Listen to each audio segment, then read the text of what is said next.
ಓಂ ಪ್ರಾಣಾದೇರೀಶಿತಾರಂ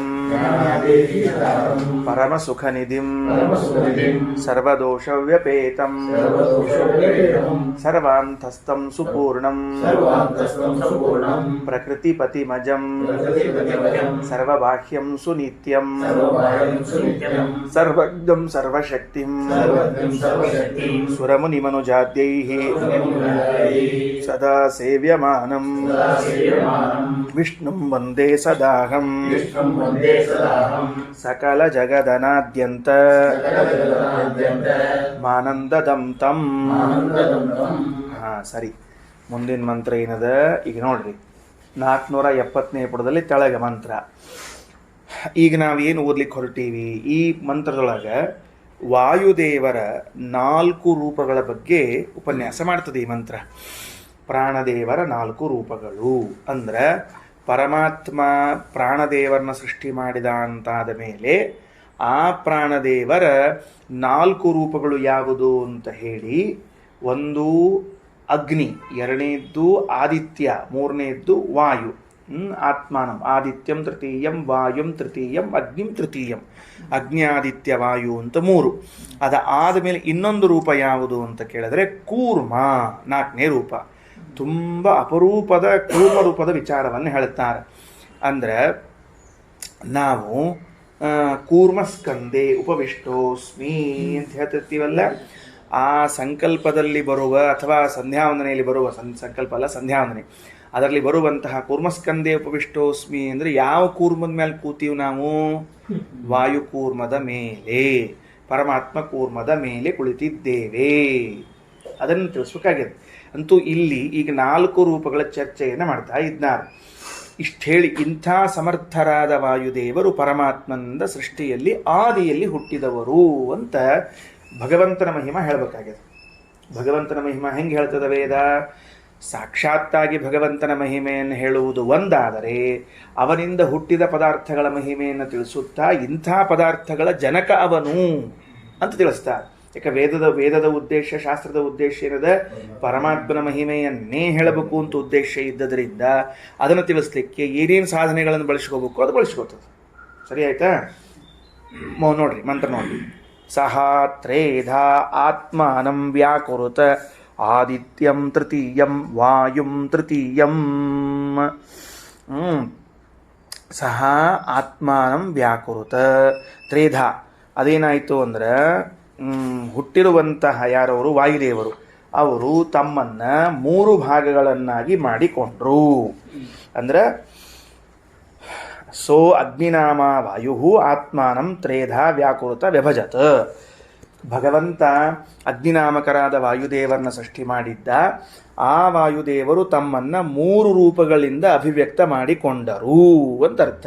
ಈಗ ಅಲ್ಲಿ ಸಹ ಅಂತ ಬಂದದ. ಸಹ ಅನ್ನೋದಕ್ಕೆ ಯಾರು ತಗೋಬೇಕು? ಹಿಂದಿನಲ್ಲಿ ಅಗ್ನಿ ಶಬ್ದವಾಚ್ಯರಾದ ವಾಯುದೇವರೇನು ಬಂದಾರಲ್ಲ, ಅವರನ್ನೇ ಸಹ ಎಂಬ ಪದದಿಂದ ತಗೋಬೇಕು. ಸಹ ಅಂದ್ರೆ ವಾಯುದೇವರು. ಯಾವ ರೂಪ? ಅಗ್ನಿ ಎಂಬ ಶಬ್ದದಿಂದ ಕರೆಸಿಕೊಳ್ಳುವ ರೂಪವು. ಆತ್ಮಾನಂ ತನ್ನನ್ನು ತ್ರೇಧಾ 3 ರೀತಿಯಿಂದ ವ್ಯಾಕುಲತ ವಿಭಜತ ವಿಭಾಗ ಮಾಡಿಕೊಂಡರು. ಅಂದ್ರೆ ಭಗವಂತನಿಂದ ಹುಟ್ಟಿ 3 ರೂಪಗಳನ್ನು ತೆಗೆದುಕೊಂಡ್ರು ಅಂತ ಅರ್ಥ. ಸರಿ ಆಯ್ತಾ? ಏನಂತ ಹೇಳಿ, ಯಾವ್ದು ಅಂದ್ರೆ ಅಗ್ನಿ ಅನ್ನೋದದ್ದ ಅದ, ಎರಡನೇದ್ದು ಆದಿತ್ಯ, ಮೂರನೇದ್ದು ವಾಯು. ಸರಿ ಆಯ್ತಿಲ್ಲೋ? ಈಗ ನನಗೊಂದೇನು ಅನ್ನಿಸ್ತು, ಇಲ್ಲಿ ಅರ್ಥ ಆಗ್ಬಿಡ್ರಿ, ವಿಷಯ ತಿಳಿತು ನಮಗೆ. ಏನು ವಿಷಯ ತಿಳಿತು ಅಂದ್ರೆ, ಪರಮಾತ್ಮ ಅಗ್ನಿನಾಮಕರಾದ ವಾಯುದೇವರ ಸೃಷ್ಟಿ ಮಾಡಿದ್ರು. ಆ ವಾಯುದೇವರು 2 ರೂಪಗಳನ್ನು ತೆಗೆದುಕೊಂಡು 3 ರೂಪದಲ್ಲಿ ಪ್ರಕಟರಾದರು. ಇಷ್ಟ ಆಯ್ತು. ಈಗ ನೋಡ್ರಿ, ಮಜಾ ಏನದ ಅಂದ್ರೆ, ಇಲ್ಲಿ ಹೇಳೋ ಕಾಲಕ್ಕೆ ಮೊದಲನೇ ರೂಪ, 2ನೇ ರೂಪ, 3ನೇ ರೂಪ ಅಂತ ಹೇಳಲಿಲ್ಲ ವೇದ. ಅದು ಹೆಂಗೆ ಹೇಳಿಕತ್ತದ ನೋಡ್ರಿ. ಆದಿತ್ಯಂ ತೃತೀಯಂ ವಾಯುಂ ತೃತೀಯಂ ಅಂತಲ್ಲಿಕತ್ತದ. ಅಂದ್ರೆ 3 ರೂಪಗಳಿಗೂ 3ನೇದ್ದು ಅಂತ ಹೆಸರಂತದಕ್ಕೆ. ಮಜಾ ಅದಲ್ಲ? ಇಂಥ ಪ್ರಯೋಗ ಕೇಳಿರಂಗಿಲ್ಲ ಸಾಮಾನ್ಯವಾಗಿ. ನೋಡ್ರಿ ಹೆಂಗದ ಅಂದ್ರೆ, ಆದಿತ್ಯಂ ತೃತೀಯಂ ವಾಯುಂ ತೃತೀಯಂ ತಿಳಿತಿಲ್ಲೋ? ಅಗ್ನಿಂ ತೃತೀಯಂ ಅಂತ ಹೇಳಿಲ್ಲ. ಹಿಂದಿನ ಮಂತ್ರದಾಗ ಅದ ತಗೊಂಡ್ಬಿಡ್ಬೇಕು. ಈಗ ನೀವೇನು ಬರ್ಕೋಬೇಕು? 3 ಶಬ್ದ ಬರ್ಕೋಬೇಕು ನಾವು. 3 ಪದಗಳು ಏನಂತ? ಅಗ್ನಿಂ ತೃತೀಯಂ, ಆದಿತ್ಯಂ ತೃತೀಯಂ, ವಾಯುಂ ತೃತೀಯಂ ಅಂತ 3 ಸಾಲಗಳನ್ನು ಬರ್ಕೋಬೇಕು. ಈಗ ನೀವು ಹೆಂಗೆ ಹೇಳಬೇಕು, ಅಗ್ನಿಂ ತೃತೀಯಂ ವಾಯುಂ ತೃತೀಯಂ ಅಗ್ನಿಂ ಇದು ಆದಿತ್ಯಂ ತೃತೀಯಂ ಅಂತ ವಾಯುದೇವರ ಎಲ್ಲ ರೂಪಗಳನ್ನು ಮೂರನೇದ್ದು ಅಂತ ಯಾಕಂತೀರಿ? ಹಿಂಗೆ ಅನ್ಬೇಕು. ಅಗ್ನಿಂ ಪ್ರಥಮಂ, ಆದಿತ್ಯಂ ದ್ವಿತೀಯಂ, ವಾಯುಂ ತೃತೀಯಂ ಅಂತ ಹಿಂಗೆ ಅನ್ಬೇಕು. ಅಂತಂದ್ರೆ ನಮ್ಮಲ್ಲಿ ಸಂಖ್ಯೆಗಳನ್ನು ಹಾಗೆ ಹೇಳಿದಾಗ ತಾರತಮ್ಯ ತಿಳಿತದೆ. ನಮಗೆ ಏನು ಅನಿಸ್ತದ? ಉತ್ತಮತ್ವ ಅಧಮತ್ವ ತಿಳಿತದೆ. ಇದು ಒಂದನೇದ್ದು, ಇದು ಎರಡನೇದ್ದು, ಇದು ಮೂರನೇದ್ದು. ಇವ ಒಂದನೇದವ, ಇವ ಎರಡನೇದವ, ಇವ ಮೂರನೇದವ ಅಂತ ಅನ್ಬೇಕಾದ್ರೆ ಆಗ ಅವರಲ್ಲಿ ತಾರತಮ್ಯವು ತಿಳಿತದೆ. ಇವನು ಕ್ಲಾಸಿನಲ್ಲಿ 1ನೇ ವಿದ್ಯಾರ್ಥಿ, ಇವ 2ನೇ ವಿದ್ಯಾರ್ಥಿ, ಇವ 3ನೇ ವಿದ್ಯಾರ್ಥಿ ಅಂತಂದಾಗ ಇವ ಶಾಣ್ಯ, ಇವ ಸ್ವಲ್ಪ ಶಾಣ್ಯ, ಅವ ಪೂರ್ಣ ಶಾಣ್ಯ ಅಂತ. 1ನೇ ವಿದ್ಯಾರ್ಥಿ, 2ನೇ ವಿದ್ಯಾರ್ಥಿ, 3ನೇ ವಿದ್ಯಾರ್ಥಿ ಅಂತನ್ನುವಾಗ ಸಾಮಾನ್ಯವಾಗಿ 1, 2, 3 ಅಂತನ್ನುವುದು ಅದು ತಾರತಮ್ಯ ಉಚ್ಚತ್ವ ನೀಚತ್ವವನ್ನು ತೋರಿಸ್ತದೆ. ಈಗ ನಾವು ಅಗ್ನಿ ಮೊದಲನೇದ್ದು, ಆದಿತ್ಯ ಎರಡನೇದ್ದು, ವಾಯು ಮೂರನೇದ್ದು ಅಂದಾಗ ವಾಯುದೇವರ ರೂಪದಲ್ಲೇನಾದರೂ ತಾರತಮ್ಯವಿದೆಯೋ ಅನ್ನುವ ಸಂಶಯಕ್ಕೆ ಅವಕಾಶ ಬರ್ತದೆ. ಅದಕ್ಕೆ ಹಂಗೆ ಬರಬಾರ್ದು ಅಂತ ತಿಳ್ಕೊಂಡು ಎಲ್ಲವೂ 3 ಯಾವುದೆಣಿಸಿದ್ರು 3 ಅಂತ ಮಾಡಿಬಿಟ್ರೆ ಅವಾಗೇನಾಗ್ತದೆ ಅಂದ್ರೆ ಯಾವ ರೂಪದಲ್ಲೂ ತಾರತಮ್ಯವಿಲ್ಲ ಎಂದು ತಿಳಿಯುತ್ತದೆ. ಅಗ್ನಿಂ ತೃತೀಯಂ ಆ ಕಡೆ ನೆನೆಸ್ಕೊತ್ ಬರ್ರಿ. ವಾಯು ಆದಿತ್ಯ ಅಗ್ನಿ, ವಾಯುಂ ತೃತೀಯಂ ಅಗ್ನಿ ಆದಿತ್ಯ ವಾಯು, ಆಮೇಲೆ ಮತ್ತು ಆದಿತ್ಯಂ ತೃತೀಯಂ ಅಗ್ನಿ ವಾಯು ಆದಿತ್ಯ ಮೂರನೇದ್ದೇ. ಎಲ್ಲವೂ ಮೂರನೇದ್ದೇ ಆದಮೇಲೆ ಆಗೇನು ತಿಳ್ಕೋಬೇಕು ಅಂದ್ರೆ ರೂಪಗಳಲ್ಲಿ ಭೇದವಿಲ್ಲ, ತಾರತಮ್ಯವಿಲ್ಲ. ಅಂದ್ರೆ ಹಿಂಗೂ ಹೇಳಬಹುದು ಅಂತ ವೇದ ಒಂದು ಹೊಸ ಸ್ಟೈಲ್ ತೋರಿಸ್ತು. ಪ್ರಾಯಶಃ ನಾವು ಇಂಥ ಸ್ಟೈಲ್ ನೋಡಿದ್ದಿಲ್ಲ. ಸರಿನಾ? ಈಗೇನು ಬರ್ಕೊಂಡಿವಿ ನಾವೀಗ? ಆದಿತ್ಯಂ ತೃತೀಯಂ ವಾಯುಂ ತೃತೀಯಂ ಅಗ್ನಿಂ ತೃತೀಯಂ ಅಂತ ಹೇಳಿದಾಗ ಏನು ಬರ್ಕೋಬೇಕು? ಎಣಿಸಿದಾಗ ಬರ್ಕೊಳ್ರಿ. ಎಣಿಸಿದಾಗ ಪ್ರತಿಯೊಂದು ರೂಪವು ಮೂರನೇದ್ದೇ ಆಗುತ್ತದೆ. ಮೂರನೇ ರೂಪವೇ ಆಗುತ್ತದೆ. ಹೀಗೆ ಹೇಳುವುದರಿಂದ ವಾಯುದೇವರ ಎಲ್ಲ ರೂಪಗಳು ಬಲಜ್ಞಾನಗಳಲ್ಲಿ ಸಮಾನವಾಗಿವೆ. ಹೀಗೆ ಹೇಳುವುದರಿಂದ ವಾಯುದೇವರ ಎಲ್ಲ ರೂಪಗಳು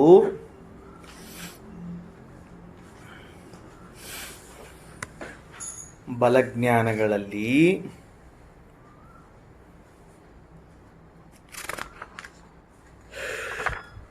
ಸಮಾನವಾಗಿದೆ ಎಂದು ತಿಳಿದು ಬರುತ್ತದೆ.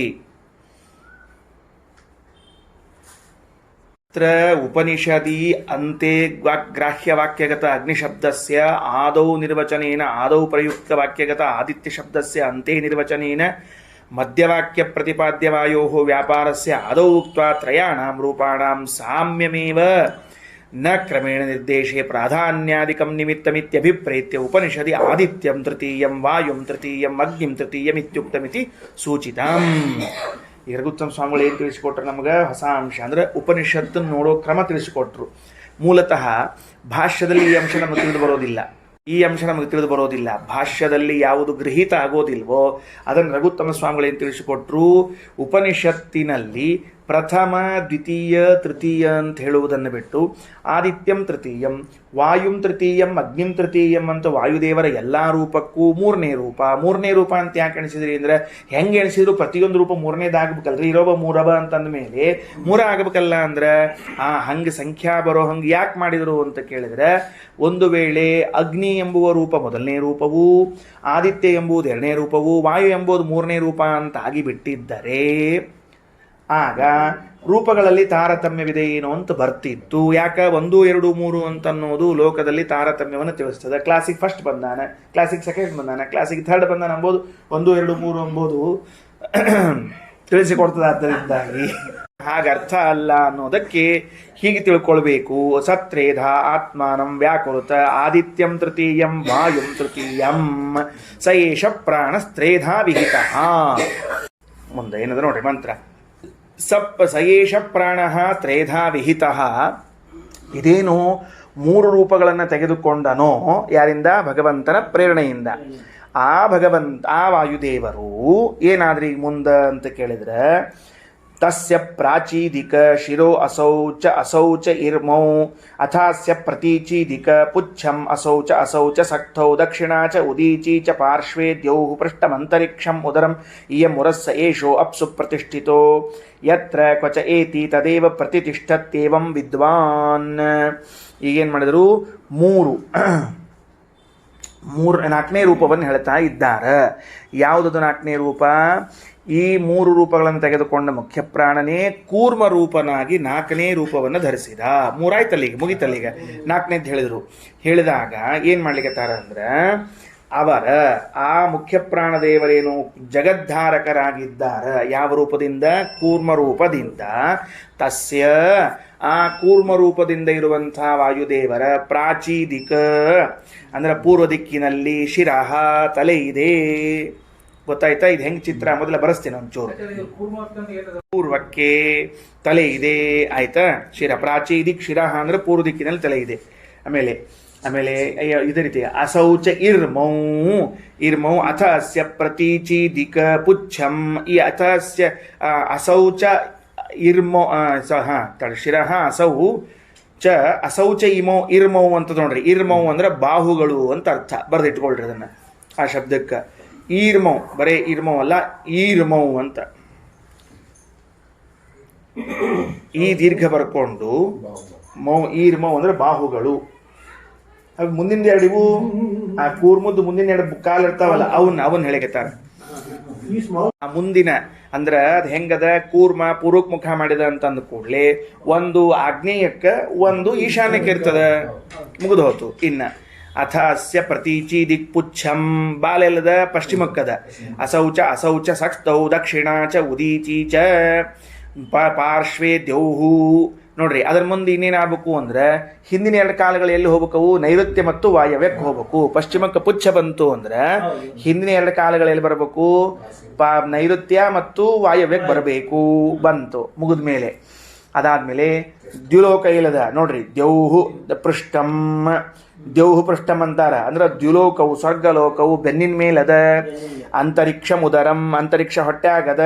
ಇಯಂ ಉರಹ, ಈ ಎದೆ ಏನದ ನೋಡ್ರಿ, ಅದು ಭೂಮಿಯನ್ನ ಉದರಂ ಇಯಂ ಅಂದ್ರೆ ಈ ಭೂಮಿಯು, ಉರಹ ಎದೆಗೆ ಹತ್ಕೊಂಡದ. ವಾಯುದೇವ್ರ ರೂಪದಲ್ಲಿ ಇದ್ರದಕ್ಕೆ ಎದೆಗೆ ಹತ್ಕೊಂಡದ. ಸ ಯೇಷೋ ಅಪ್ಸು ಪ್ರತಿಷ್ಠಿತ, ಈ ಮುಖ್ಯ ಪ್ರಾಣದೇವರು ಅಂಡೋದಕದಲ್ಲಿ ನಿಂತಿದ್ದಾರ. ಯತ್ರ ಕ್ವಚ ಏತಿ ತದೇವ ಪ್ರತಿಷ್ಠತಿ ಏವಂ ವಿದ್ವಾನ್. ಇದನ್ನು ತಿಳಿದ ಜ್ಞಾನಿ, ಜಗದ್ಧಾರಕರಾದವರು ಮುಖ್ಯ ಪ್ರಾಣದೇವರು ಅಂತ ತಿಳಿದ ಜ್ಞಾನಿ ಅವ ಎಲ್ಲಿ ಹೋಗ್ತಾನೋ ಆ ಸ್ಥಾನದಲ್ಲಿ ವಾಸ ಮಾಡಬೇಕು ಅಂತ ಅಪೇಕ್ಷೆ ಪಟ್ರೆ ಅಲ್ಲಿಯೇ ವಾಸ ಮಾಡ್ತಾನ. ಅವನನ್ನು ಅಲ್ಲಿಂದ ಯಾರೂ ಹೋಗಿಸ್ಲಾರ್ರು. ಇಲ್ಯಾಕೆ ಬಂದಿರ ಆಚಾರ್ಯ, ಇವ್ರು ಬಿಟ್ಟು ಹೋಗ್ರಿ ಅಂತ ಯಾರು ಅಲ್ಲಿಗೆ ಬರಂಗಿಲ್ಲ. ಕೂರ್ಮದ ಚಿತ್ರವನ್ನು ತೆಗೀರಿ, ಆಮಿ ಚಿತ್ರ ತೆಗೀರಿ. ಚಿತ್ರವನ್ನು ತೆಗೆದ ಮೇಲೆ ಅದನ್ನ ತಲೆಯಲ್ಲಿ ತೆಗೆದಿಲ್ಲ, ಅಲ್ಲಿ ಪೂರ್ವ ಅಂತ ಬರ್ಕೊಳ್ರಿ. ತಲೆ ತೆಗೆದಲ್ಲಿ ಪೂರ್ವ ಅಂತ ಬರ್ಕೊಳ್ರಿ, ಲಘು ಅರ್ಥ ಆಗ್ತದೆ ಅಂತ ಅಷ್ಟ ಬರೆದಿಟ್ಕೊಂಡ್ರ. ನಾ ಒಂದ್ ನಿಮಿಷ ಬರ್ಕೋಬೇಡ್ರಿ ಮುಂದಿಂದ. ಸತ್ರೇಧ ಆತ್ಮಾನಂ ವ್ಯಾಕುರುತ ಆದಿತ್ಯಂ ತೃತೀಯಂ ವಾಯುಂ ತೃತೀಯಂ ಸಗೇಶ ಪ್ರಾಣ ತ್ರೇಧಾ ವಿಹಿತ.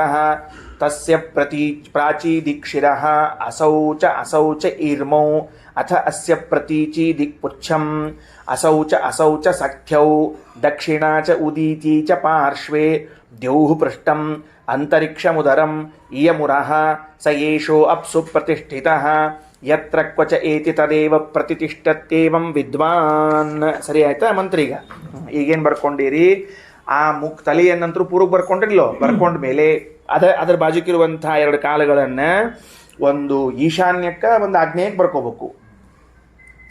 ತಲೆಯಲ್ಲಿ ಬರ್ಕೊಂಡ್ರೆ ಅಲ್ಲಿ ಬಾಜುಕ್ಕ ಈಶಾನ್ಯ, ಅದು ಆಗ್ನೇಯ ಬರ್ಕೋಬೇಕು. ಕೂರ್ಮದ ತಲೆಯನ್ನ ಪೂರ್ವಕ್ಕೆ ಮಾಡಿದಾಗ ಮುಂದಿನ ಎರಡು ಕಾಲುಗಳೇನವ ಅದು ಒಂದು ಈಶಾನ್ಯಕ್ಕೂ ಒಂದು ಆಗ್ನೇಯಕ್ಕೂ. ಪುಚ್ಛ ಹಿಂಭಾಗ ಬಾಲ ಇಲ್ಲದ್ರೆ ಅದು ಪಶ್ಚಿಮ ಅಂತ ಬರ್ಕೊಂಡ ಹಿಂದಿನ ಎರಡು ಕಾಲುಗಳನ್ನ ಅವಾಗ ಏನ್ ಮಾಡ್ಬೇಕು ಅಂದ್ರ ಒಂದು ನೈಋತ್ಯಕ್ಕ ಇನ್ನೊಂದು ವಾಯವ್ಯಕ್ಕದ ಅಂತ ಬರ್ಕೋಬೇಕು. ಹೆಂಗ್ ಬರ್ಕೋಬೇಕು? ಪಶ್ಚಿಮ ದಿಕ್ಕಿನ ಬಲಭಾಗಕ್ಕಿರುವಂತಹದ್ದು ನೈಋತ್ಯ, ಎಡಭಾಗಕ್ಕಿರುವಂತಹದ್ದು ಇದು ವಾಯವ್ಯ ಅಂತ ಬರ್ಕೋಬೇಕು. ಸರಿ ಆಯ್ತಾ? ಇದನ್ನ ನೈಋತ್ಯ, ಇದನ್ನ ವಾಯವ್ಯ. ಸರಿ ಆಯ್ತು. ಕರೆಕ್ಟ್ ನೈಋತ್ಯ ವಾಯವ್ಯ. ಅದಾದ್ಮೇಲೆ ಅವ ಎರಡು ಪಕ್ಕಿ ಅವ ನೋಡ್ರಿ ಇಲ್ಲಿ, ಆ ಪಕ್ಕಿ ಜಾಗದಾಗ ಉತ್ತರ ದಕ್ಷಿಣ ಬರ್ಕೋಬೇಕು. ಎರಡು ಪಕ್ಕಿ ಜಾಗದಲ್ಲಿ ಅಲ್ಲಿ ಒಂದ್ ಕಡೆಗೆ ಉತ್ತರ ಇಲ್ಲಿ ಬರ್ಕೊಡ್ರಿ, ಅಂದ್ರೆ ಅದು ಉತ್ತರದು ಕರೆಕ್ಟ್, ಅದು ಉತ್ತರ, ಆ ಕಡೆ ದಕ್ಷಿಣ ಕರೆಕ್ಟ್, ಉತ್ತರ ದಕ್ಷಿಣಗಳು ಎರಡು ಪಕ್ಕಿ ಕೆಳಗೆ ಉತ್ತರ ದಕ್ಷಿಣ ಅಂತ ಬರ್ಕೊಳ್ರಿ. ಮುಗೀತಾ? ಈಗ ಸರಿ ಹೊತ್ತಿಲ್ಲ ಈಗ. ಇಷ್ಟು ನಮ್ಗೆ ಗೊತ್ತಾತು. ಈಗ ಗೊತ್ತಾದ್ಮೇಲೆ ಬೆನ್ನು, ಅದ್ರ ಬೆನ್ನದ ನೋಡ್ರಿ ಮೇಲ್ ಭಾಗದಾಗ ಅದಕ್ಕೊಂದಲ್ಲಿ ಯಾರೋ ಮಾರ್ಕ್ ಹಾಕೊಂಡು ಸ್ವರ್ಗ ಅಂತ ಬರ್ಕೊಳ್ರಿ. ಸ್ವರ್ಗ ಸ್ವರ್ಗ ಸ್ವರ್ಗ, ಬೆನ್ನಿನ ಮೇಲೆ ಸ್ವರ್ಗ ಇದೆ. ತಳಭಾಗದೊಳಗ ಹೊಟ್ಟೆಯೊಳಗ ಅಂತರಿಕ್ಷ ಅಂತ ಬರ್ಕೊಳ್ರಿ. ಹೊಟ್ಟೆಯಲ್ಲಿ ಅಂತರಿಕ್ಷ, ಸರಿಯಾಗಿ ಭೂಮಿ ಅಂತ ಬರ್ಕೊಳ್ರಿ. ಎದೆಗೆ ಸರಿಯಾಗಿ ಭೂಮಿ, ಎದೆಗೆ ಸರಿಯಾಗಿ ಭೂಮಿ ಅಂತ ಬರ್ಕೊಳ್ರಿ. ಇಷ್ಟು ಮಂತ್ರದಲ್ಲಿ ಬಂದದ್ದನ್ನು ಹೇಳಿ ಮುಗಿಸಿದೆ. ಹೀಗೆ ವಾಯುಕೂರ್ಮದ ಚಿಂತನೆಯನ್ನ ಯಾರು ಮಾಡ್ತಾನೋ ಜ್ಞಾನಿ, ಅವು ತಿಳ್ಕೋಬೇಕು, ಅದನ್ನು ಅನುಸಂಧಾನ ಮಾಡಬೇಕು ಎಲ್ಲ ಕಡೆಗೆ. ಮಾಡಿದಾಗ ಅವನು ಇದು ಯಾವುದೋ ಒಂದು ಅಜ್ಞಾತವಾದ ಸ್ಥಳಕ್ಕೆ ಹೋಗಿದ್ದಾನೆ, ಅವಂಗೆ ಅಲ್ಲಿರಬೇಕು ಅಂತ ಇಚ್ಛಾ ಬಂತು. ನೋಡಿದರೆ ಕೆಲವೊಮ್ಮೆ ಆ ಸ್ಥಳ ವಾತಾವರಣ ನಮ್ಮಲ್ಲಿ ಇರ್ಲಿಕ್ಕೆ ಬಿಟ್ರಂಗಿಲ್ರಿ. ಆದರೆ ಈ ವಾಯುದೇವರ ಕೂರ್ಮ ರೂಪದ ಚಿಂತನೆಯನ್ನು ಮಾಡಿದರೆ ಅಲ್ಲಿ ಗಟ್ಟಿಯಾಗಿ ಸ್ಥಿರ ಇದು ಉಳಿದು ಬಿಡ್ತಾನ, ಯಾರೂ ಏನು ಮಾಡೋದಿಲ್ಲ ಅವನಿಗೆ. ಅವ ಅಷ್ಟೊಂದು ಭಾಗ್ಯ ಸಿಗ್ತದ ಅಂತ ಬರ್ದ. ಇರ್ಲಿ, ಪೃಥ್ವಿ ಒಳಗೆ, ಪೃಥ್ವಿ ಅದಲ್ಲ ಹಚ್ಕೊಂಡು ಅಲ್ಲ. ಈಗ ಭೂಹು ಭುವಃ ಸ್ವಹ 3 ಲೋಕಗಳನ್ನು ಹೇಳ್ಯಾರಲ್ಲಿ. ಭೂಹು ಅಂದ್ರೆ ಏನು? ಭೂಮಿ ಎದಿಗೆ ಹತ್ಕೊಂಡದ. ಅಂತರಿಕ್ಷದ ಹೊಟ್ಟೆ ಆಗದ. ಬೆನ್ನಿಗೆ ಯಾವ್ದು ಹತ್ಕೊಂಡದ ಅಂದ್ರೆ ಸ್ವರ್ಗ ಹತ್ಕೊಂಡದ. ಈ 3 ಲೋಕದಲ್ಲಿ ವಾಸ ಮಾಡೋರು ವಾಸ ಮಾಡ್ತಾರೆ. ಹೇಳ್ತೀನಿ ಇನ್ನು ವಿಷಯದ. ಜೀವರಲ್ಲೇ ಇದ್ದಾರೆ, ಅಲ್ಲೇ ಜೀವರಾಶಿಗಳು ವಾಸ ಮಾಡ್ತಾರೆ. ಇದನ್ನು ಚಿತ್ರ ಕೊಡ್ತೀನಿ, ಒಂದು ಕಲ್ಪನಾ ಬರ್ತದೆ ಮುಂದೆ. ನಾವೀಗ ಈ ಮಂತ್ರವನ್ನೇನು ಓದಿದ್ದೀವೋ ಆ ಮಂತ್ರವನ್ನ ಅರ್ಥ ಮಾಡಿಕೊಂಡೆವು. ಅಗ್ನಿನಾಮಕನಾದ ಮುಖ್ಯ ಪ್ರಾಣದೇವರು ತಮ್ಮನ್ನು ಆದಿತ್ಯ, ವಾಯು, ಅಗ್ನಿ ಎಂದು 3 ರೂಪಗಳಿಂದ ವಿಭಾಗ ಮಾಡಿಕೊಂಡ ಮೇಲೆ ಆದಿತ್ಯನು 3ನೇದವನು, ಅಗ್ನಿಯೂ 3ನೇದವನು, ವಾಯು 3ನೇದವನಾಗುವನಂತೆ ಮಾಡಿಕೊಂಡ್ರು. ಹೀಗೆ ಆ ಮುಖ್ಯ ಪ್ರಾಣದೇವರು ಹಿಂದೆ ಬಂದ ಮೃತ್ಯುನಾಮಕ ಪರಮಾತ್ಮನಿಂದ 3 ರೂಪಗಳನ್ನು ತೆಗೆದುಕೊಂಡು ಅದೇ ವಾಯುದೇವರು 4ನೇ ರೂಪವಾಗಿ ಕೂರ್ಮ ರೂಪವನ್ನು ತೆಗೆದುಕೊಂಡ್ರು. ಆ ಕೂರ್ಮ ರೂಪವು ಅಂದರೆ ಕೂರ್ಮರೂಪಿಯಾದ ಮುಖ್ಯ ಪ್ರಾಣದೇವರ ಶಿರಸ್ಸು ಪೂರ್ವ ದಿಕ್ಕಿನಲ್ಲಿ ಇದೆ. ಮುಂದಿನ 2 ಕಾಲಗಳು ಆಗ್ನೇಯ ಮತ್ತು ಈಶಾನ್ಯದಲ್ಲಿದೆ. ಬಾಲ ಪಶ್ಚಿಮದಲ್ಲದ. ಹಿಂದಿನ 2 ಕಾಲಗಳು ನೈಋತ್ಯ ಮತ್ತು ವಾಯವ್ಯ ದಿಕ್ಕಿನಲ್ಲದ. ದ್ಯುಲೋಕವು ಸ್ವರ್ಗವು ಬೆನ್ನಿನ ಮೇಲದ. ಅಂತರಿಕ್ಷ ಹೊಟ್ಟೆಯೊಳಗದ. ಭೂಮಿ ಎದೆಯನ್ನು ಆಶ್ರಯಿಸಿಕೊಂಡು ಎದೆಯ ಕೆಳಭಾಗದಲ್ಲದ. ಹೀಗೆ ವಾಯುಕೂರ್ಮವು ಅಂಡೋದಕದಲ್ಲಿ ನಿಂತಿದೆ. ಈ ಮುಖ್ಯ ಪ್ರಾಣದೇವರ ಆದಿತ್ಯ, ಅಗ್ನಿ, ವಾಯು, ಕೂರ್ಮ ಏನು ರೂಪಗಳವ ಇವುಗಳನ್ನು ತಿಳ್ಕೊಂಡು ಜ್ಞಾನಿಯಾದವನು ಎಲ್ಲಿ ಹೋಗಿ ನಾನಿಲ್ಲಿ ಶಾಶ್ವತವಾಗಿ ನೆಲೆಸಬೇಕು ಅಂತ ಅಪೇಕ್ಷೆ ಮಾಡಿದರೆ ಅಲ್ಲೇ ಶಾಶ್ವತವಾಗಿ ನೆಲೆಸುತ್ತಾನೆ. ಸರಿ ಆಯ್ತಾ? ಮುಗಿದ ಕೆಲಸ. ಈಗ ತಗೊಳ್ರಿ, ಏನಂತಾರ ಭಾಷ್ಯ ತಗೊಳ್ರಿ. ಈಗ ವಾಯು ಅಗ್ನಿರಿತಿ ಪ್ರೋಕ್ತೋ ಹ್ಯಗ್ರಣೀತ್ವಾದ್ ಅಥಾಂಗಿನಾಂ ನೇತೃತ್ವಾತ್ ಅನನಾದ್ವಾಪಿ ತಸ್ಯ ಸ್ರಷ್ಟ ಜನಾರ್ದನಃ. ಈಗ ಹಿಂದೆ ವಾಯುದೇವರ ಅಗ್ನಿ ಯಾಕಾಗ್ಯಾರ ಎಂಬುದಕ್ಕೆ 2 ಕಾರಣ ಕೊಟ್ಟಿದ್ವಿ. ಮೊದಲನೇದ್ದು ಅಗ್ರಣಿ, ಅಗ್ರಜ ಮೊದಲು ಹುಟ್ಟಿದ್ದರಿಂದ. 2ನೇದು ಅಗ್ರಣಿ, ನಮ್ಮನ್ನೆಲ್ಲ ನಡ್ಸ್ಕೊಂಡು ಹೋಗ್ತಾರ, ನಾಯಕರು ಅನ್ನೋ ಅರ್ಥದಲ್ಲಿ. ಮತ್ತೆ ಈಗ ಹೇಳ್ತಾರ ವಾಯು ಅಗ್ರಣಿತಿ ಪ್ರೋಕ್ತ, ವಾಯುರಗ್ನಿರಿತಿ ಪ್ರೋಕ್ತ ಅಗ್ರಣೀತ್ವಾತ್ ಅಥ ಅಂಗಿನಾಂ. ಅಂಗಿನಾಂ ಅಂದರೆ ಎಲ್ಲ ಜೀವರಾಶಿಗಳ ನೇತೃತ್ವಾತ್, ನೇತಾರನಾದದ್ದನಿಂದ, ಎಲ್ಲ ಜೀವರಿಗೂ ಅಗ್ರಣಿಯಾದದ್ದರಿಂದ ಅಂದರೆ ನೇತಾರನಾದದ್ದರಿಂದ ಒಂದರ್ಥ ಹಿಂದೆ ಬಂದದ. ಇನ್ನ ಅನಾದ್ವಾಪಿ, ಅನಾದ್ವ ಅಂದ್ರೆ ಭಕ್ಷಣೆ ಮಾಡುವುದರಿಂದ. ಅಗ್ನಿ ಅಂದ್ರೆ ಭಕ್ಷಣ, ಅನಾದಲ್ಲ, ಅದನಾತ್. ನೇತೃತ್ವಾತ್ ಅದನಾತ್ ಅಗ್ನಿ, ಅದನಾತ್ ಅಗ್ನಿ ತಿನ್ನುತ್ತಾರೆ, ಎಲ್ಲವನ್ನ ಭಕ್ಷಣೆ ಮಾಡ್ತಾರಾದ್ರಿಂದ ವಾಯುದೇವರಿಗೆ ಅಗ್ನಿ ಎಂದು ಹೆಸರು. ಬೆಳಗ್ಗಿನ ಪಾಠದಲ್ಲಿ ಮೊದಲು ಜನಿಸಿದ್ದರಿಂದ ಅಗ್ರಜತ್ವಾತ್ ಅಗ್ನಿ, ಅಗ್ರಣೀತ್ವಾತ್ ಅಗ್ನಿ. ಈಗ 3ನೇ ಅರ್ಥ ಏನು ಬರೆದಿದ್ದಾರೆ ಅಂದ್ರೆ ಅದನಾತ್ ಅಗ್ನಿ ಅಂತ 3ನೇ ಅರ್ಥವನ್ನು ತಿಳಿಸ್ಲಿಕ್ಕತ್ತಾರೆ. ಸರಿನಾ? ಬೆಳಗ್ಗೆ ಬರ್ಕೊಂಡದ್ದು 2 ಬರ್ಕೊಳ್ರಿ, ಏನು ತಪ್ಪಿಲ್ಲ. ಅಗ್ರಜತ್ವಾತ್ ಅಗ್ನಿ ಮೊದಲು ಹುಟ್ಟಿದ್ದರಿಂದ, ಅಗ್ರಣೀತ್ವಾತ್ ಎಲ್ಲ ಜೀವರಿಗೂ ಪ್ರೇರಕನಾದದ್ದರಿಂದ, ಅದನಾತ್ ಅಗ್ನಿ ಎಲ್ಲವನ್ನ ಭಕ್ಷಣೆ ಮಾಡುವುದರಿಂದ. ಅದನಾತ್ ಅನ್ನೋದ್ರ ಮುಂದೆ ಎಲ್ಲವನ್ನ ಭಕ್ಷಣೆ ಮಾಡುವುದರಿಂದ ಅಂತ ಬರ್ಕೋಬೇಕು. ಸರಿ, ಮುಂದೆ ತಸ್ಯ ಸ್ರಷ್ಟ ಜನಾರ್ದನ, ಅವನನ್ನು ಸೃಷ್ಟಿ ಮಾಡುವನು ಪರಮಾತ್ಮ. ಸರಿ ಆಯ್ತಾ? ಸ ವಾಯು ವಾಯುರೂಪೇಣ ಜಗತ್ಪಾತಿ ಶರೀರಗಃ. ಆ ವಾಯುದೇವರು ವಾಯುರೂಪದಲ್ಲಿ ಶರೀರದಲ್ಲಿ ಇದ್ದುಕೊಂಡು ಜಗತ್ತನ್ನು ರಕ್ಷಣಾ ಮಾಡ್ತಾರೆ. ಸರಿನಾ? ಅಂದ್ರೆ ಈ ಅಗ್ನಿ ಎಂಬುವರು ಎಲ್ಲಿದ್ದಾರೆ ಅಂತ ಗೊತ್ತಾಯ್ತು ನಮಗೀಗ. ಎಲ್ಲಿದ್ದಾರೆ? ಅಗ್ನಿಯಲ್ಲಿದ್ದಾರೆ. ಬರ್ತದೆ ಮುಂದಿನ ವಾಕ್ಯದಾಗ. ಸರಿ, ಮುಂದೆ ಆದಿತ್ಯಸ್ಥೇನ ರೂಪೇಣ ಜಗದ್ಯಾತಿ ಪ್ರಕಾಶಯನ್. ಸೂರ್ಯನಲ್ಲಿರುವಂಥ ವಾಯುದೇವರ ರೂಪವು ಜಗತ್ತಿಗೆ ಪ್ರಕಾಶವನ್ನು ಕೊಡುತ್ತಾ ಸಂಚಾರ ಮಾಡ್ತಾರೆ. ಅಗ್ನಿಸ್ಥೇನತ ರೂಪೇಣ ಹೂಯತೆ ಸರ್ವಯಷ್ಟಿಭಿಹಿ. ಅಗ್ನಿಯಲ್ಲಿರುವ ತನ್ನ ರೂಪದಿಂದ ಎಲ್ಲ ಯಾಗ ಮಾಡುವಂಥವರ ಆಹುತಿಗಳನ್ನು ಸ್ವೀಕಾರ ಮಾಡ್ತಾರೆ. ಆದಾಯ ಯಾತ್ಯಾಯುರಿತಿ ಸಯೇವ ಆದಿತ್ಯ ಉಚ್ಯತೆ ತತ್ಸಂಬಂಧಾತ್ತು ತನ್ನಾಮ ಸೂರ್ಯಸ್ಯ ಅಗ್ನೇಹೇ ತಥೈವ ಚ. ಮುಗೀತು. ಈಗ ಆ 3 ಶಬ್ದಗಳ ಅರ್ಥವನ್ನು ಬರ್ಕೊಳ್ರಿ. ಏನಂತ? ಮೂರು ಅಗ್ನಿ ಶಬ್ದಾರ್ಥ ಬರ್ಕೊಂಡಿದ್ದೀರಿ. ಅಗ್ನಿಯಲ್ಲಿ ಇದ್ದು ಬರ್ಕೊಳ್ರಿ. ಅಗ್ನಿಯಲ್ಲಿ ಇದ್ದು ಹೋಮಿಸುವ ಎಲ್ಲ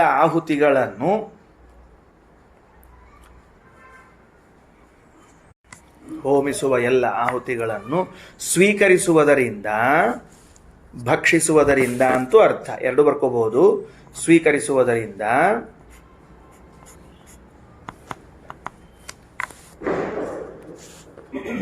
ಅಗ್ನಿ ಎಂದು ವಾಯುದೇವರಿಗೆ ಹೆಸರು.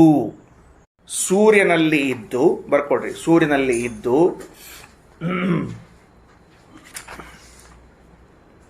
ಜಗತ್ತಿಗೆ ಪ್ರಕಾಶವನ್ನು ಕೊಡುತ್ತಾ, ಸೂರ್ಯನಲ್ಲಿ ಇದ್ದು ಜಗತ್ತಿಗೆ ಪ್ರಕಾಶವನ್ನು ಕೊಡುತ್ತಾ ಹಾಗೂ ಜೀವರ ಆಯಸ್ಸನ್ನು ಹರಣ ಮಾಡುತ್ತಾ, ಜೀವರ ಆಯುಷ್ಯವನ್ನು ಹರಣ ಮಾಡುತ್ತಾ ಹೋಗುತ್ತಾರೆ. ಹಾಗಾಗಿ ಆದಿತ್ಯ ಎಂದು ಹೆಸರು. ಜೀವರ ಶರೀರದಲ್ಲಿ ಇದ್ದು ಜಗತ್ತನ್ನು ರಕ್ಷಿಸುತ್ತಾರೆ. ಜೀವರ ಶರೀರದಲ್ಲಿದ್ದು ಹಿಂಗೆ ಬರ್ಕೊಡ್ರಿ. ಜೀವರ ಶರೀರದಲ್ಲಿದ್ದು ಶ್ವಾಸೋಚ್ಛ್ವಾಸ ರೂಪವನ್ನು ನಡೆಸುತ್ತಾ ಜಗತ್ತನ್ನು ರಕ್ಷಿಸುತ್ತಾರೆ. ಶರೀರದಲ್ಲಿದ್ದು ಉಸಿರಾಟವನ್ನು ನಡೆಸುವ ಮೂಲಕ ಜಗತ್ತಿನ ರಕ್ಷಣೆಯನ್ನು ಮಾಡುತ್ತಾರೆ. ನಾವೇನು ಭಾಷ್ಯ ಓದಿ ನೋಡ್ಕೊಳ್ರಿ. ವಾಯು ಅಗ್ನಿರಿತಿ ಪ್ರೋಕ್ತಃ ಅಗ್ರಣೀತ್ವಾತ್ ಅಥ ಅಂಗಿನಾಂ ನೇತೃತ್ವಾತ್ ಅದನಾಚ್ಚಾಪಿ ಕಾಮ ತಸ್ಯ ಸ್ರಷ್ಟಾ ಜನಾರ್ದನಃ ಸ ವಾಯು ವಾಯುರೂಪೇಣ ಜಗತ್ಪಾತಿ ಶರೀರಗಃ ಆದಿತ್ಯಸ್ಥೇನ ರೂಪೇಣ ಜಗದ್ಯಾತಿ ಪ್ರಕಾಶಯನ್ ಅಗ್ನಿಸ್ಥೇನತು ರೂಪೇಣ ಹೂಯತೆ ಸರ್ವಯಷ್ಟುಭಿಃ. ಇಲ್ಲಿಗೆ ತಿಳಿತು ನಮಗೀಗ. ಆದಾಯ ಯಾತಿ ಆಯುಹು ಇತಿ ಸಯೇವ ಆದಿತ್ಯ ಉಚ್ಯತೆ. ನಮ್ಮ ಆಯಸ್ಸನ್ನು ತೆಗೆದುಕೊಂಡು ಹೋಗ್ತಾರೆ, ಅದರಿಂದ ಅವರಿಗೆ ಆದಿತ್ಯ ಅಂತ ಕರೀತಾರೆ. ಒಂದು ಸ್ವಾರಸ್ಯ ಹೇಳಿದ್ರು. ಅಲ್ರಿ, ಮತ್ತು ನಾವು ಸೂರ್ಯನಿಗೆ ಆದಿತ್ಯ ಅಂತ ಕರಿತಿದ್ವಿ, ಅಗ್ನಿಗೆ ಅಗ್ನಿ ಅಂತ ಕರಿತಿದ್ವಿ. ಈಗ ನೀವು ವಾಯುದೇವರು ಅಂತಿರಲ್ಲ ಅಂದ್ರೆ ತತ್ ಸಂಬಂಧಾತ್ತು ತನ್ನಾಮ ಸೂರ್ಯಸ್ಯ ಅಗ್ನೇಹೇ ತಥೈವ ಚ. ಹೊಸ ವಿಷಯ. ಮೂಲತಃ ಹೆಸರು ವಾಯುದೇವರದ್ದಂಥದ್ದು. ಆದಿತ್ಯ ಎನ್ನುವ ಹೆಸರು, ಅಗ್ನಿ ಎನ್ನುವ ಹೆಸರು ಮೂಲತಃ ವಾಯುದೇವರದ್ದು. ಆ ವಾಯುದೇವರ ಸಂಪರ್ಕಕ್ಕೆ ಇವರು ಒಳಪಟ್ಟದ್ದರಿಂದ ಇವರಿಬ್ಬರಿಗೂ ಆ ಹೆಸರು ಬಂದದ. ಉಲ್ಟಾ ಅಂದ್ರೆ ಅಗ್ನಿಯಲ್ಲಿದ್ದದಕ್ಕೆ ವಾಯುದೇವರಿಗೆ ಅಗ್ನಿ ಅಂತ ಹೆಸರಲ್ಲ, ವಾಯುದೇವರಿಗೆ ಅಗ್ನಿ ಅಂತ ಹೆಸರು. ಅವರ ಸಂಪರ್ಕಕ್ಕೆ ಇವ್ರು ಒಳಪಟ್ಟದಕ್ಕೆ ಇವ್ರಿಗೂ ಅಗ್ನಿ ಅಂತ ಕರೆದಾರೆ. ವಾಯುದೇವರಿಗೆ ಆದಿತ್ಯ ಅಂತ ಹೆಸರು, ಅವರ ಸಂಪರ್ಕಕ್ಕೆ ಇವ್ರು ಒಳಪಟ್ಟದ್ದಕ್ಕೆ ಇವರಿಗೆ ಆದಿತ್ಯ ಅಂತ ಹೆಸರು ಬಂದದ. ಹೊಸ ಹೊಸ ಅಂಶಗಳಿವೆಲ್ಲ. ತತ್ ಸಂಬಂಧಾತ್ತು ತನ್ನಾಮ ಸೂರ್ಯಸ್ಯ ಅಗ್ನೇಹೇ ತಥೈವ ಚ. ಸರಿ ಆಯ್ತಾ? ಇದು 3 ರೂಪಗಳ ವಿಚಾರ ಮುಗಿಸಿದ ಮೇಲೆ ಸಯೇಷ ಕೂರ್ಮರೂಪೇಣ ವಾಯು ಅಂಡೋದಕೆ ಸ್ಥಿತಃ. ಇವರೇ ಈ 3 ರೂಪಗಳುಳ್ಳ ವಾಯುದೇವರೇ ಇನ್ನೂ ಒಂದು ರೂಪದಿಂದ, ಅದು ಯಾವ ರೂಪ? ಕೂರ್ಮರೂಪ, ಅಂಡೋದಕದಲ್ಲಿ ಇದ್ದಾರೆ. ವಿಷ್ಣುನ ಕೂರ್ಮರೂಪೇಣ ಧಾರಿತೋ ಅನಂತಧಾರಕಃ. ಕೂರ್ಮ ರೂಪದಲ್ಲಿ ಪರಮಾತ್ಮ ಇದ್ದಾನೆ. ಆ ಪರಮಾತ್ಮನಿಂದ ಧರಿಸಲ್ಪಟ್ಟ ವಾಯುದೇವರು ತಮ್ಮ ಮೇಲೆ ಶೇಷದೇವರನ್ನ ಇಟ್ಟುಕೊಂಡಾರ. ಅನಂತಧಾರಕ. ಅನಂತ ಅಂದ್ರೆ ಶೇಷದೇವರಲ್ಲಿ. ಸಯೇಷ ಕೂರ್ಮರೂಪೇಣ ವಾಯು. ಈ ಕೂರ್ಮರೂಪದಲ್ಲಿದ್ದ ವಾಯುದೇವರು ಅಂಡೋದಕೆ ಬ್ರಹ್ಮಾಂಡದ ಉದಕದಲ್ಲಿ ಇದ್ದಾರೆ. ವಿಷ್ಣುನ ಕೂರ್ಮರೂಪೇಣ ಧಾರಿತಃ. ಕೂರ್ಮರೂಪದ ವಿಷ್ಣುವಿನಿಂದ ಧರಿಸಲ್ಪಟ್ಟಾರ. ಅನಂತಧಾರಕ ಶೇಷದೇವರನ್ನು ಇವ್ರು ತಮ್ಮಲ್ಲಿ ಇಟ್ಕೊಂಡಾರ. ಅಪ್ಸು ಪಾದಾಹಿ ಚತ್ವಾರಃ. ಅಸ್ಯ ಪಾದಾಹಿ ಚತ್ವಾರಃ ಅದ ಅಸ್ಯ ಪಾದಾಹಿ ಚತ್ವಾರಃ ಇವರ ಪಾದಗಳು ಅಂಡೋದೇ ಕೋಣ ಸಂಸ್ಥಿತಾ ಬ್ರಹ್ಮಾಂಡದ ಉದಕದಲ್ಲಿನ 4 ಕೋಣ ದಿಕ್ಕುಗಳಲ್ಲಿ ಇವೆ. ತಿಳಿತಾ? ಉರಸ್ತು ಭೂಮಿ ಸಂಶ್ಲಿಷ್ಟಂ ಅತಿರಿಚ್ಯ ಭುವಂ ಪುನಃ. ಆ ಎದೆಯಾದರೂ ಭೂಮಿಯನ್ನು ತಾಕಿಕೊಂಡದ ಮತ್ತು ಭೂಮಿ ಮೇಲದ. ಭುವಂ ಪಾರ್ಶ್ವತಃ ಪೃಷ್ಠತಶ್ಚೈವ. ಆ ಭೂಮಿಯನ್ನು ದಾಟಿಕೊಂಡು ಅದ. ಪಾರ್ಶ್ವತಃ ಪೃಷ್ಠತಶ್ಚೈವ ಶಿರಶ್ಚ ಉದಕ ಸಂಸ್ಥಿತಂ. ಎಡಕ್ಕ ಬಲಕ್ಕ ತಲೆ ಎಲ್ಲವೂ ನೀರಿನಲ್ಲಿರುವಂತಹದ್ದಾಗೆ ಇದೆ. ಆಕಾಶಂ ಉದರೇ ತಸ್ಯ ದ್ಯೌಃ ಪೃಷ್ಠೆ ಸಂಸ್ಥಿತ ವಿಭೋ. ಏವಂ ವಿದ್ವಾಂಸ್ತು ಯತ್ರೈತಿ ತತ್ರೈವ ಪ್ರತಿಷ್ಠತಿ. ಈ ರೀತಿಯಾಗಿ ಜ್ಞಾನಿಯಾದವನು ತಿಳಿದುಕೊಂಡ್ರೆ ಅವನು ಎಲ್ಲಿ ಹೋಗಬೇಕು ಅಂತ ಇಚ್ಛೆ ಪಡ್ತಾನೋ ಅಲ್ಲಿ ಹೋಗ್ತಾನ. ಸರಿ ಆಯ್ತಾ? ಇಷ್ಟು ವಿಷಯ ಬಂದದ. ಈಗ ವಾಕ್ಯವನ್ನು ಮುಗಿಸ್ರಿ. ಇತಿ ಪ್ರಭಂಜನೆ ಅಂತದ ಒಂದು ಸಣ್ಣ ಚಿತ್ರ ಹೇಳಿ ಪಾಠ ಮುಗಿಸ್ತೀನಿ. ಉಳಿದದ್ದನ್ನು ಮತ್ತೆ ನೋಡಂತ ಆಮೇಲೆ ಏನದ ಹಿಂಗೆ ತಿಳ್ಕೊಳ್ರಿ. ಬ್ರಹ್ಮಾಂಡ ಅಂತ ಒಂದು ಗೋಲವನ್ನು ಇಟ್ಟುಕೊಳ್ರಿ. ಬ್ರಹ್ಮಾಂಡ ಎಂಬುವ ಒಂದು ಗೋಲವನ್ನು ಮಾಡಿಕೊಂಡಾಗ ಚಿತ್ರ ಬರಲಿ ಅಂತ ಹೇಳಿಕತ್ತೀನಿ. ಆ ಬ್ರಹ್ಮಾಂಡದ ಒಳಗಡೆಗೆ ಕೆಳಭಾಗದಲ್ಲಿ ನೀರಿತ್ತು. ಇರಿದೆ ಬ್ರಹ್ಮಾಂಡದ ಒಳಭಾಗದಲ್ಲಿ ಕೆಳಭಾಗದಲ್ಲಿ ನೀರಿದೆ. ಈಗ ನಾವು ಭೂಹು ಭುವಃ ಸ್ವಹ ಅಂತ ಹೇಳ್ತೀವಿ. ಅತಳ ವಿತಳ ಸುತಳ ಎಲ್ಲ ಲೋಕಗಳನ್ನು ಹೇಳ್ತೀವಿ. ಹಂಗೆ ಬ್ರಹ್ಮಾಂಡದ ಒಳಗೆ ನೀರದ. ಆ ಒಳಗಿರುವ ನೀರನ್ನ ಅಂಡೋದಕ ಅಂತ ಕರೀತಾರೆ. ಅದಕ್ಕೆ ಏನು ಕರೀತಾರೆ? ಬ್ರಹ್ಮಾಂಡದ ಒಳಗಿರುವ ನೀರನ್ನು ಅಂಡೋದಕ ಅಂತ ಕರೀತಾರೆ. ಆ ಅಂಡೋದಕದಲ್ಲಿ ಮೊದಲು ಇದ್ದದ್ದು ವಿಷ್ಣು ಕೂರ್ಮ, ದೊಡ್ಡ ಕೂರ್ಮ ರೂಪದ ಪರಮಾತ್ಮ. ಆ ಕೂರ್ಮ ರೂಪದ ಪರಮಾತ್ಮನ ಬೆನ್ನಿನ ಮೇಲೆ ಅಥವಾ ಪುಚ್ಛದ ಮೇಲೆ ವಾಯುದೇವರಿದ್ದಾರೆ. ವಾಯುಕೂರ್ಮ ಅದ. ಆ ವಾಯುಕೂರ್ಮದ ಮತ್ತು ಪುಚ್ಛದ ಮೇಲೆ ಶೇಷದೇವರಿದ್ದಾರೆ. ಗೊತ್ತಾಯ್ತಾ? ಈಗ ಆ ಶೇಷದೇವರ ತಲೆಯ ಮೇಲೆ ಈ ಬ್ರಹ್ಮಾಂಡ ಅಥವಾ ಈ ಭೂಮಿ, ಬ್ರಹ್ಮಾಂಡ ಅಲ್ಲ ಭೂಮಿ ನಿಂತುಕೊಂಡಿದೆ. ಆ ಶೇಷದೇವರ 1000 ಹೆಡೆಯ ಮೇಲೆ ಒಂದೇ ಒಂದು ಹೆಡೆಯ ಮೇಲೆ ಏನು ನಿಂತದ? ಸಾಸ್ವಿ ಕಾಳಿನಷ್ಟು ಜಾಗದಾಗ ಇದು ನಿಂತ್ಕೊಂಡದ. ಇಷ್ಟದ ಕಲ್ಪನಾ ಅಂತ ಹೇಳಿದ್ದೇನಂತ ಹೇಳಿ. ಈಗ ಕೂರ್ಮಸ್ಕಂದೆ ಉಪವಿಷ್ಟೋಸ್ಮಿ ಅಂದ್ರೆ ಎಲ್ಲಿ ಕೂತೀವಿ ಅಂತ ಅರ್ಥ ಆತ. ಈಗ ಆಯ್ತಾ? ಹೆಂಗೆ ಮಾಡ್ಕೋಬೇಕು ನಾವು ಇದನ್ನ ಚಿತ್ರ ಹೆಂಗೆ ತಕ್ಕೋಬೇಕು?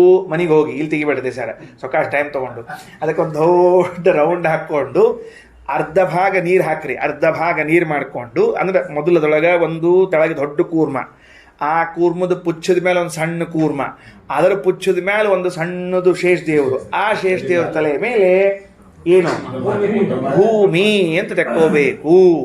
ಇದು ಒಂದಾಯ್ತು. ಈಗ ಇದು ಮುಗಿದಿಲ್ಲ, ಇನ್ನೊಂದದ. ಏನದ ಅಂತಂದ್ರೆ ಇದು ಬ್ರಹ್ಮಾಂಡದ ಒಳಗಿನ ಕೂರ್ಮ ರೂಪ ಆಯಿತು.